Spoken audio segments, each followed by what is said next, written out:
Treasure soil the landing spot for not one, but two global big-name tech giants. Indiana definitely rose to the top. This site, this location. Hundreds of millions of dollars in investment stretching from the Ohio River to Fort Wayne. Details on Meta and Google's big plans for Indiana. Plus, a new strategy for a central Indiana treasured property. What's next for Lafayette Square Mall and how it will change the face of Indy's northwest side. And Indiana's newest hospital getting a blessing from the Bishop of the Gerry Diocese. We take you to Crown Point to check in on Franciscan Health's new healthcare facility for patients in Northwest Indiana. Inside Indiana Business is next. From Indiana's business news leader, this is IBJ Media's Inside Indiana Business with Gerry Dick. Presented by Elevate Ventures and Indiana University. Hello and welcome to Inside Indiana Business. I'm Gerry Dick, coming to you this week from Jeffersonville in southeast Indiana. Not far from where I'm standing, along the banks of the Ohio River, in the shadow of the Louisville skyline, sits the 6,000-acre River Ridge Commerce Center, which was the scene this week of a major announcement from Meta, the parent company of Facebook and Instagram, announcing plans for an $800 million data center, the second multinational tech giant to make a big bet on Indiana. I am proud to announce that starting today, our company is now Meta. When Facebook became Meta just over 2 years ago, founder Mark Zuckerberg talked of a bigger, long-term focus for the company, connecting to the metaverse, a network of virtual worlds where people can connect with friends, create and play games, work, and shop. Oh, hey, Mark. Hey, what's going on? Hi, Mark. What's up, Mark? Indiana will be part of powering that vision with Meta's decision to locate a major data center in Jeffersonville's River Ridge Commerce Center.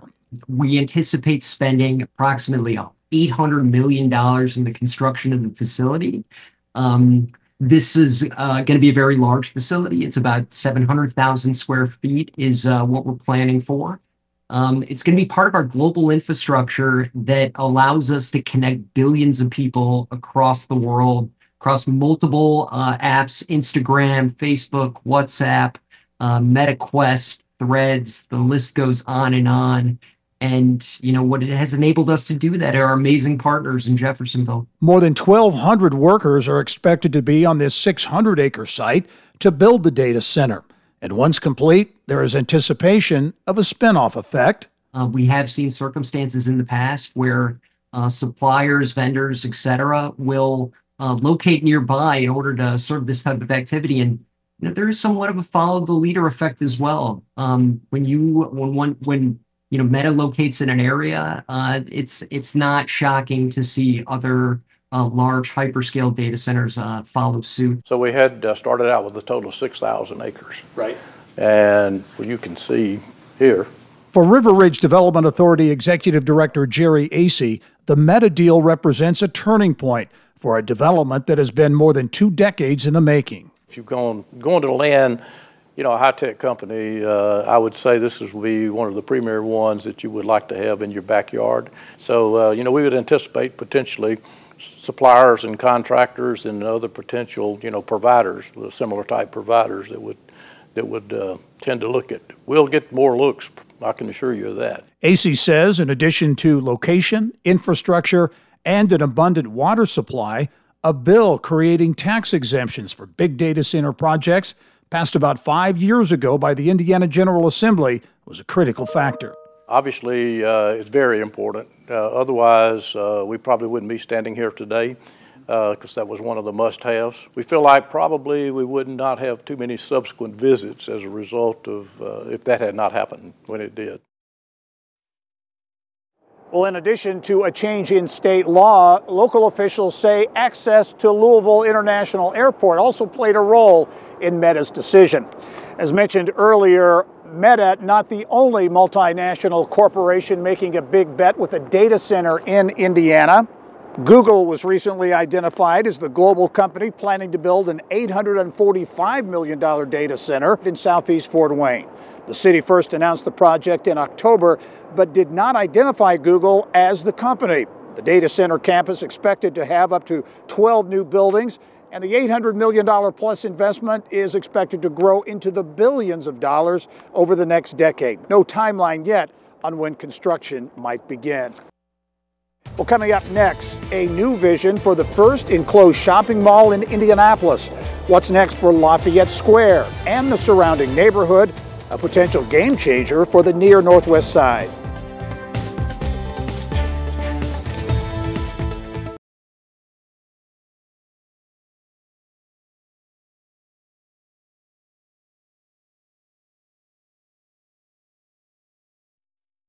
Vintage video of a transformational shopping experience in central Indiana.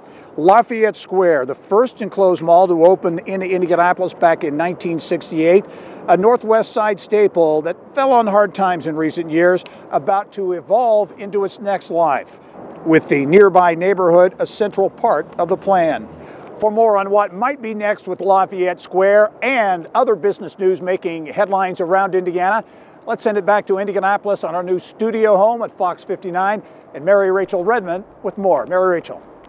Well, Gary, the initial plan called for a $200 million mixed-use renovation of the 50-year-old Lafayette Square Mall called Window to the World. But now the project is shifting focus and has a new name, The Square. The Square will keep that international flavor, but will also embrace the rich history of Lafayette Square and the surrounding neighborhood. Soho's Capital CEO Fabio De La Cruz says more than half of the mall will be torn down to make way for new buildings, diverse tenants, and what will essentially become a new neighborhood. For example, we will have a school, we will have a film studio, we will have several apartment complexes, a couple of boutique hotels. We're working with one of the biggest health institutions in the state to bring corporate offices. De La Cruz says he's currently negotiating with the city on incentives packages that should take about 6 months to complete. A mainstay for the Indiana Pacers is calling it a career. Chief Executive Officer Rick Fuson stepping into retirement. Fuson has been with the Pacers for almost 40 years, starting out as Director of Special Events back in 1984, when the Pacers still called Market Square Arena its home. He was promoted to COO back in 2014 and became CEO in 2021. Current COO of Pacers Sports and Entertainment, Mel Raines, will take over Fuson's role. Fuson's heart has always been close to the Indianapolis community. I think it comes a little bit from my mom and dad and the fact that Indianapolis was so important to my family. But also, I mean, Herb Simon and Jim Morris and Larry Conrad and all the folks that I've had the opportunity to work for and with over the years, you know, that's what they teach. And it's just not about living in a city, it's about participating in the city. It's going to be great. Here's what's making news around Indiana. Brought to you by the Indiana Association of Realtors. Indiana's 21,000 realtors. The neighbors you know, the experts you can count on.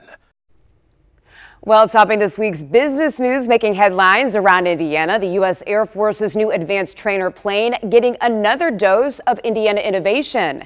Saab and West Lafayette landing a $100 million deal with Boeing to produce the fuselage section of the U.S. Air Force's T-7A Red Hawk jet.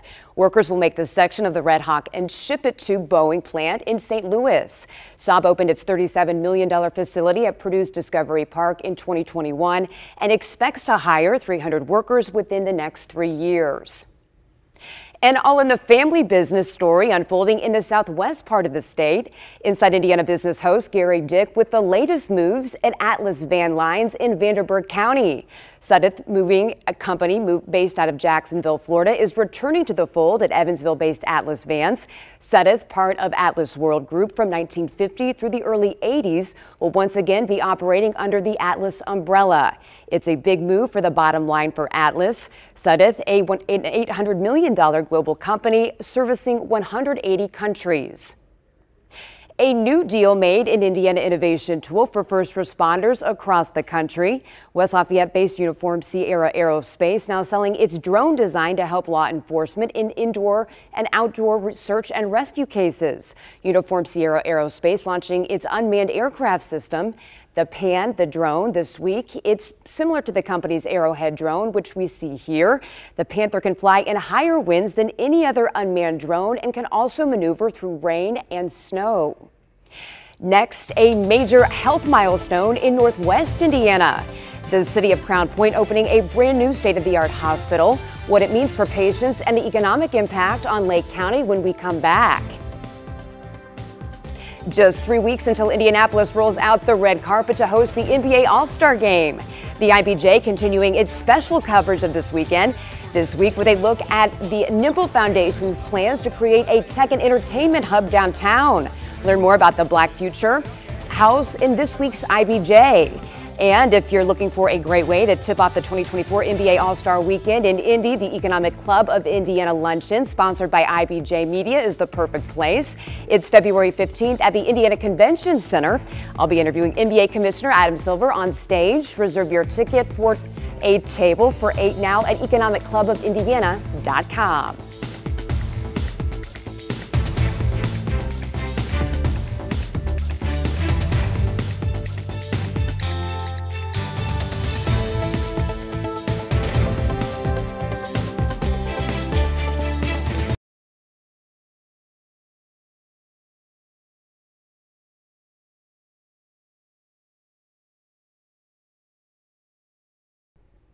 Well, healthcare is getting a major revamp in northwestern Indiana. In just a matter of days, Franciscan Health will open the doors of its new hospital in Crown Point. Business of Health reporter Kylie Valletta is here with more. Kylie. Thank you, Mary Rachel. It won't be long. 1 week from today, Crown Point will be a buzz of activity as patients are moved from the old Franciscan Health Hospital to its brand new $200 million hospital. The new hospital has a prominent spot in the community just off the interstate, so you can't miss the 7-story building when driving on I-65. The old Franciscan Hospital was built in 1974, so leaders say it became impossible to update and retrofit it to meet the current standards of modern healthcare. The Mishawaka-based health system says the new state-of-the-art hospital has about 200 inpatient beds and NICU and will continue its work as the only Level 3 trauma center in the region. Franciscan Health Crown Point President and CEO Dr. Daniel McCormick says the new hospital will also create a ripple effect for economic development. And all those things that people seek out in a community where they live, they look for education, they look for healthcare, they look for job opportunities. And all of those things are augmented by a facility like this. I do think having the accessibility of healthcare in your community and healthcare, the caliber that we're providing, will definitely make Crown Point even more desirable. But frankly, the entire Lake County and the region. The hospital opens next Sunday, the 28th at 6 a.m. sharp. The ER at the old hospital will close and the new ER will open. And it's expected to take a few hours to move all of the patients by ambulance to the new hospital. Also making news this week, Indiana University's chief medical officer is on the move. Dr. Aaron Carroll, a nationally recognized expert on health policy and pediatrics, is taking on a new role with Washington, D.C.-based nonprofit Academy Health. He will serve as the new president and CEO there, and Dr. Carroll is credited with helping to lead IU through the pandemic. The ability to say that we have 40 staff committed to providing high quality care in Whitley County is something that no one else can claim that they have the ability to do. A brand new healthcare option for Hoosiers in Northeast Indiana. The Wabash-based Bowen Center opening a new $8 million clinic in Columbia City. The facility offers everything from primary care to addiction recovery treatment. Thank you, Kylie. Now, let's get back to that first story. Franciscan Health opening a hospital that doesn't happen every day, but they're not done yet. Correct. There's going to be more construction on that campus. They just got the largest donation in their history, $30 million from the Dean and Barbara White Family Foundation. They're building a 3-story cancer center on the same campus as the hospital. And this area really needs this. Lake County last year ranked in the top 5 counties in the state as far as residents moving into that county. So when the people come, they need medical treatment, so they need this. Big boon for Crown Point. That's right. and Lake County. Exactly. Kylie, great stuff. Thank you. Thank you. Time now for our Eye on Education, brought to you by PNC Bank. Purdue and Ivy Tech partnering to get more engineers in the talent pipeline and keep them in Indiana. The new Green to Gold program launches this fall on Ivy Tech's Columbus campus. It will give students a chance to earn combined associate's degrees from Ivy Tech combined with a bachelor's in engineering from Purdue University. Indiana State keeping it local when it comes to a massive renovation to its technology annex building. ISU choosing Terre Haute-based Garmong Construction for the $66 million update, which includes state-of-the-art lab spaces for the Bailey College of Engineering and Technology. The renovation designed to help build a bigger talent pipeline for STEM jobs in Indiana. Time now to head back to Southeast Indiana, where Gerry is reporting from River Ridge in Jeffersonville. Rachel, I think it would be an understatement to say River Ridge has been a game changer for the Southeast Indiana region. What was, what is, and what's next for this big economic driver? That's coming up next.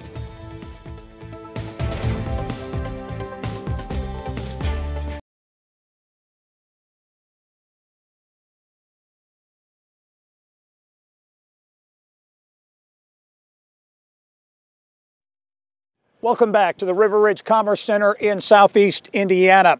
You know, what started as a tiny craft distillery in Nashville has become a major Indiana tourist destination. Hard Truth Distilling sits on the rolling wooded hills of Brown County. Founder and partner Jeff McCabe, my guest this week on the Business and Beyond podcast. He says Walt Disney was an inspiration for the Hard Truth campus, which now attracts more than 400,000 visitors annually. One of the models we study is Walt Disney himself and the intentionality he had in everything he did, and you still see at Disney. We thought, what could we do that would really complement everything else that's going on in Nashville and Brown County? You know, we really were kind of inspired by all the elements that come together for a place like the Disney properties. Much more with Hard Truth Distilling founder and partner Jeff McCabe on the Business and Beyond podcast. It's presented by PNC, and you can check it out Monday at InsideIndianaBusiness.com or wherever you get your podcasts. Well, as you look now at aerial shots of the River Ridge Commerce Center, the 6,000-acre property certainly looks much different than it did years ago when it served as an Army ammunition plant, producing gunpowder from World War II through the Vietnam War. But as Facebook's decision to locate a major data center suggests, it is quickly becoming a destination for advanced industries. In the Army now, I'm going reveille. He's the boogie-woogie bugle boy, accompany me. Its roots date back to the 1940s and a much different mission. Nearly 30,000 employees in 800 buildings at the Indiana Army Ammunition Plant produced propellant charges for artillery shells for the U.S. military in World War II. The massive property between Jeffersonville and Charlestown would ultimately produce ordnance to troops in the Korean and Vietnam Wars before its closure began in the early 1990s. River Ridge Chief Director of Corporate Strategy, Wendy Dant-Chesser, grew up not far from a massive facility. Growing up in this area, it was really hard to understand what was behind the fence. And there used to be a chain link fence all the way around it with barbed wire on the top. And if you got too close, somebody with a machine gun on his hip would come and ask you what you were doing. And it was not inviting at the time. So many of us who grew up here just knew that there was this really long stretch of roadway to get from Jeffersonville to Charlestown. What we have today is an invitation to come in, figure out what it is that River Ridge has to offer, and its contributions to our regional economy are bigger and greater than I think we ever expected. Today, the River Ridge Commerce Center is home to 75 companies and nearly 12,000 employees, connected to the Port of Indiana Jeffersonville, the new Ohio River bridges, multiple interstates, and near the UPS Worldport in neighboring Louisville. River Ridge is becoming a magnet for investment. The $800 million Meta data center joining a diverse group of companies, putting a charge into the regional economy. We've got great hope that as River Ridge develops to maturity, it will continue to provide more of an economic impact than anything that the Army ammunition plant did. And it's diversified. The fact that we've got different NAICS codes that are making anything from food products to warehousing to now a data center, in addition to some of the most recent announcements. Within the last 3 months, we've had announcements such as the Cheesecake Factory, which is going to build literally a cheesecake factory at the Charlestown end of the site. To Canadian Solar. They're going to be building photovoltaic cells for solar panels. They're going to be located right next to the Meta data center.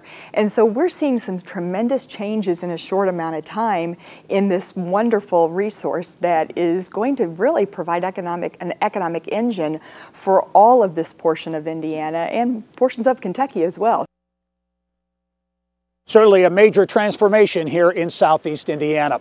Well, that's all the time we have for this week's show. As we leave you this week from Southeast Indiana, we give you a look at images of some of this region's natural wonders, which are helping to attract talent and tourists to the area. I'm Gerry Dick. Thanks for joining us. Go out and make it a successful week.